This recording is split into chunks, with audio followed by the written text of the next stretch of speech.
গুনাহগার, তুমি মাফ করে দাও। ইয়া আল্লাহ, জীবনে গুনাহ করব না।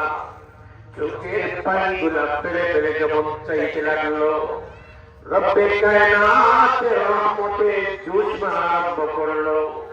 হাদিসে কুদসির মধ্যে আল্লাহ তাআলা নিজে বলেন, ইয়া ইবনা আদম লাউ বালাগাত যুনুবুকা আনানা সামা ফাস্তাগফিরনি গফারতু লাকা ওয়ালা উবালি।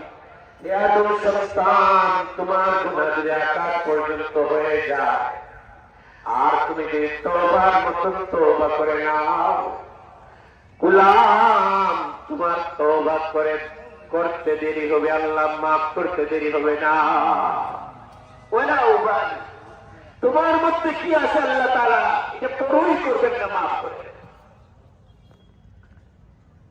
আল্লাহর বান্দার যখন চোখের পানি বারবার পড়তেছে, নবী মুসা এদিক থেকে এলান করতেছে, আল্লাহ তাআলা গোলাম বান্দার তওবাটাকে আল্লাহ তাআলা তার তওবায় আল্লাহ তাআলা কবুল করে নিলেন। আবার জিবরাইলকে পাঠান, যাও আমার নবীর কাছে, নবী মুসাকে বলো আমি যে গোলাম বান্দার জন্য বৃষ্টি বন্ধ করে দিয়েছি, সেই গোলাম বান্দার তওবার কারণে এখন বৃষ্টি দিয়া দিতেছি।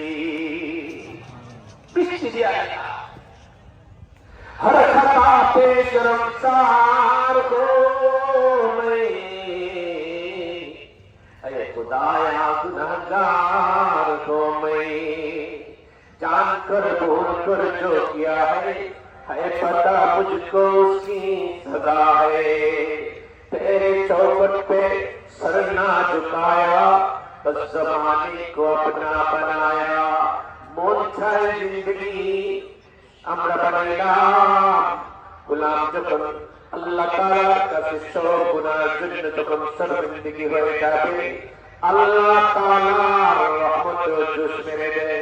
আল্লাহ তাআলা এলান করে দেন, গোলাম যা যা যা, সব দরওয়াজা বন্ধ, আমি মুনিবের দরওয়াজা তোর জন্য বন্ধ না।